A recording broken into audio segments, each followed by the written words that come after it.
สบายท่านผู้ชมพบกับข้าพเจ้าพดุงมณีวงศ์เนาะกับรายการแบ็คแพ็คทราเว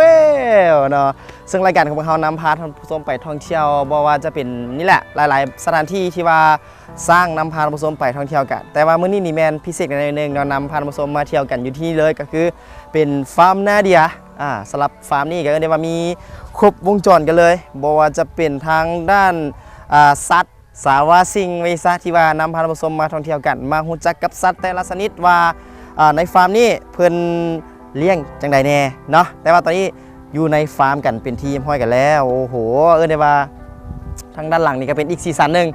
ที่ว่าเพิ่นได้ตกแต่งเป็นสถานที่ท่องเที่ยวหนึ่งที่ว่า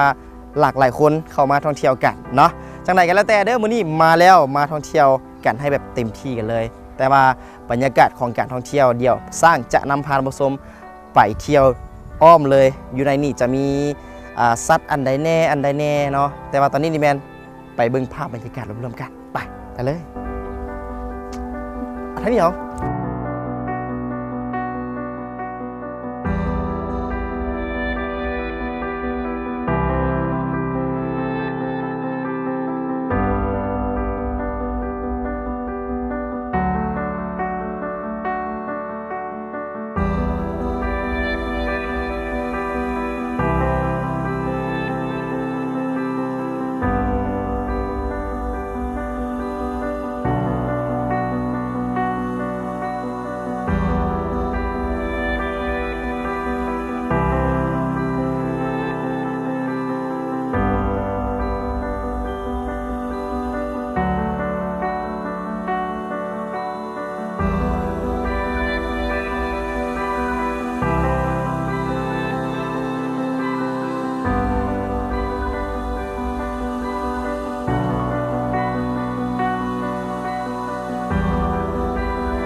เจ้าท่านผู้ชมและในตอนนี้สร้างการเข้ามาอยู่ที่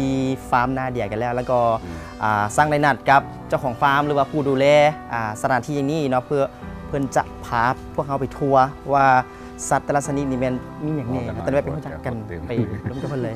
โอ้สบายดี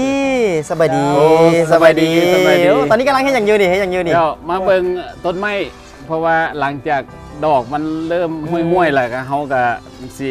เริ่มเฮ็ดให้ดอกมันออกมาพอดีว่าเขานัดกับเจ้าของฟาร์มนะว่าจะมาเบิ่งสถานที่คือมาเบิ่งสัตว์นะรู้ก่อนว่าเป็นอยู่ไสเนาะโดยรู้สึกอยู่แถวนี้ได้อยู่แถวนี้บ่เจ้าอันนี้ไอ้คำผัดเนาะโอ้ยคำผัดโอ้แม่แล้วซะแล้วไอ้คำผัดนี่แหละเนาะเวลาที่ว่าเขานัดกันว่าจะมาเที่ยวชมเนาะสถานที่ของง่ายก็คือฟาร์มนาเดียนี่แหละ